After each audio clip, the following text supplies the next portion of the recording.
Hi.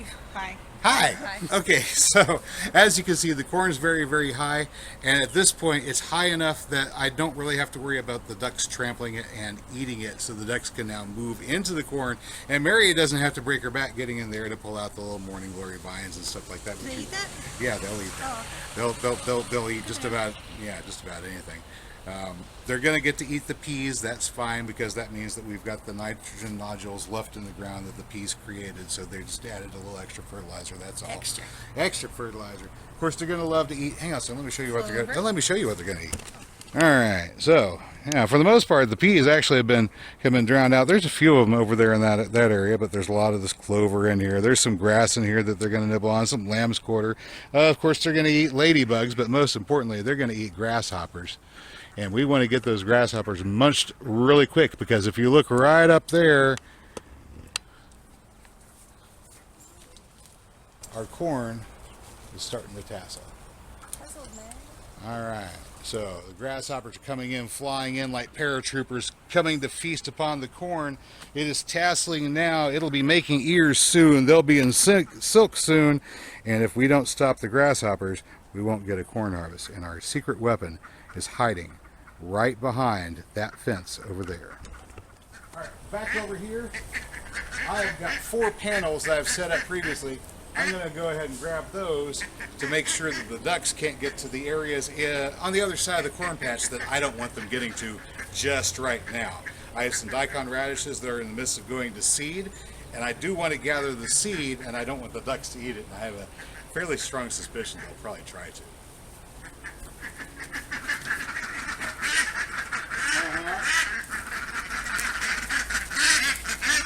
What's all up to, huh? You plotting mischief?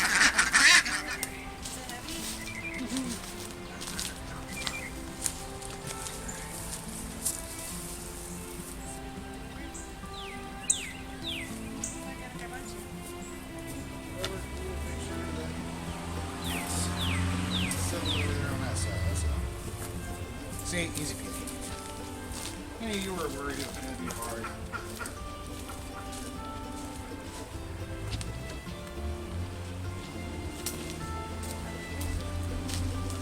Okay, yeah, move them over there to the gate.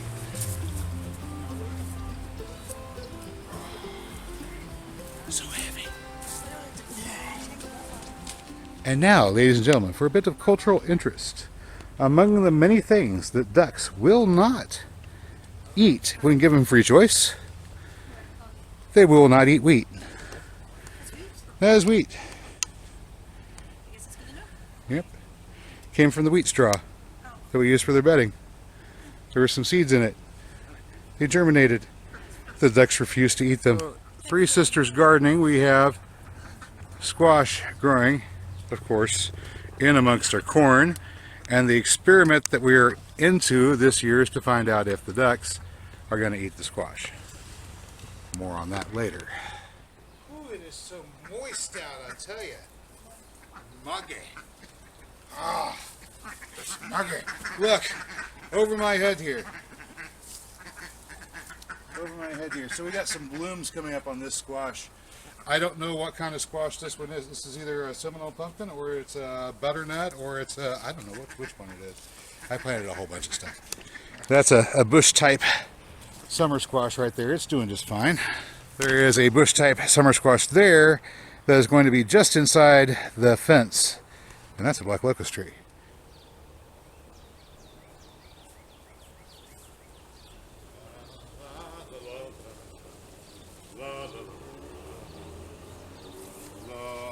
This squash is coming along very nicely here too.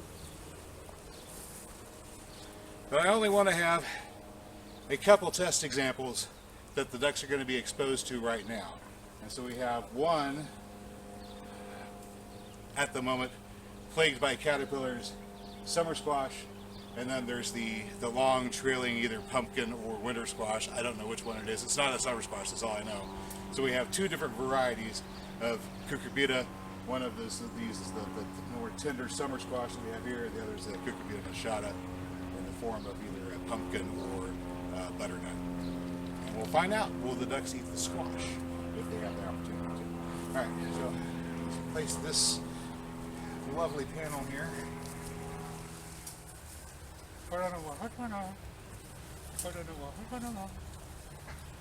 Okay.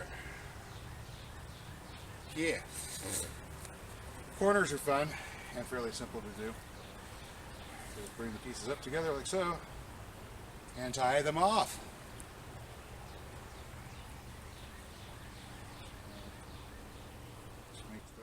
Really simple slip knot right there. And that just cinches it right off. There you go. And you can wrap it a time or two if you want. Alright, and we continue to blaze our way across the back side of the corn patch using prefabricated panels to which we have attached at the bottom poultry netting, which means that this modular system can be picked up and moved anywhere. The sturdy reinforced panel is predator proof for most of your predators, except for the ones that can just climb right on over. Those, well, that's what the farmer with the shotgun is for. This nylon baling twine lasts for a good long while. Once it's exposed to sunlight, it's got maybe 2 or 3 seasons before it disintegrates. But if you're going to be using it temporarily for a modular fencing arrangement, it works just great. Pardon me.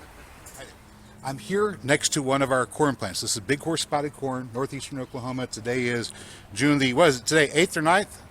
8th, I think. Anyway, so this particular variety of corn, I have noticed, likes to produce additional stalks. So the seed will sprout and it'll produce a stalk and it'll produce additional stalks on the side. If they have sufficient resources, these additional stalks will also produce additional ears.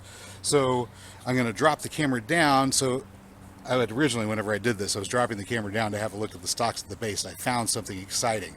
So as soon as Mary gets the flashlight over here so that you can see it, we're going to drop the camera down and you can see what I found down here at the base of this corn plant. It is pretty phenomenal. Okay, so here's the corn, top of the corn stalk. Here's the same corn. This is one stalk and it has a separate stalk that's branched off from it. Down here, closer to the base, closer to the base. Now this is just some grass that's popping up in between them. Don't worry about that. But down here at the base, we only planted 1 seed in this location. We got 2 corn stalks, but have a look at that if you would. There's, what is that? Well, that's grass. Let's pull this grass out and get rid of the grass. This is grass. This is not corn. This is grass. You're bumping it. It looks. Don't knock the slime off. It looks like, well. Go pee. Yeah. So Mary's got the flashlight on there, so it will show. And no, it's not. It doesn't knock off. It's on there good. Look at that. See, this is the. It's coming off. Oh, so it is coming off on my finger. So it will drip down. There is indeed that same kind of slime on the aerial roots of the corn right there. Guys, you're seeing it right here. You are seeing this, right? Yeah, do you see that? Okay, so this particular type of corn, I hope you guys can see that gel on the aerial roots here. And of course, I was wanting to show you how you have multiple stalks emerging, and this is from 1 seed. This isn't multiple seeds, it's multiple stalks emerging from 1 seed and then producing these aerial roots on top. So if this corn was able to grow for a longer duration, a longer season, perhaps, you might see what you see down there in southern Mexico. Isn't that cute? That's amazing.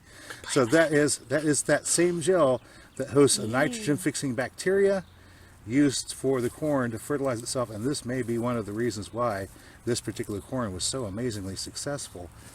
I did not even realize that about this particular corn. But as I said, this is the most genetically diverse corn on planet Earth, and it contains all of these genetics. So it would not be surprising to me that there would be an oddball strain down there in southern Mexico that was exhibiting some of these genetics.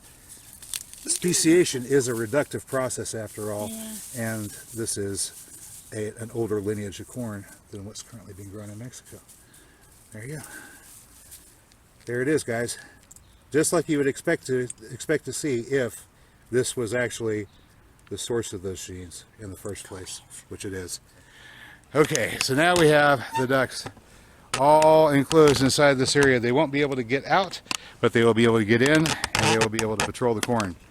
And we'll be able to get some answers to some questions. For example, will ducks eat squash? Big question, don't know. All right, so let's go ahead and take some of this fence down.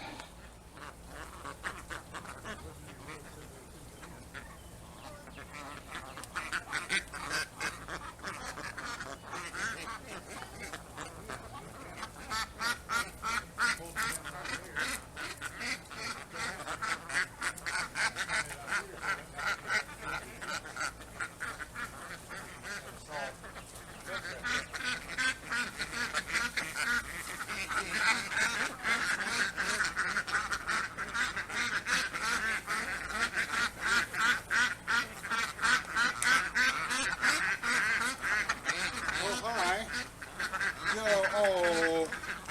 Okay, guys. A lonely duck is a miserable duck. So we got a lonely duck here. Go around, go around, go around. You'll find your team. Go find your team. Go join the team. Get in there. There you go. All right, so they've made it. They made it to the row where the squash is. They made it to the squash row. This is the time that we find out.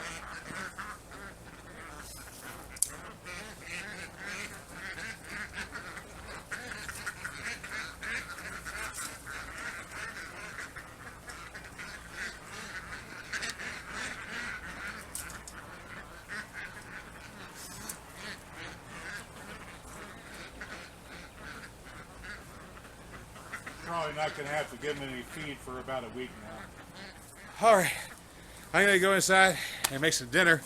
Obviously, the ducks are having their dinner, and the time of the grasshoppers is over. You can see how we go about fertilizing. You can see how we go about weeding. You can see how we go about taking care of pest control. Hey, that's all I've got for you today, good people. As always, I hope you found today's video informative or entertaining. If you did, you know what to do. I'll catch you next time. Until then, get out there.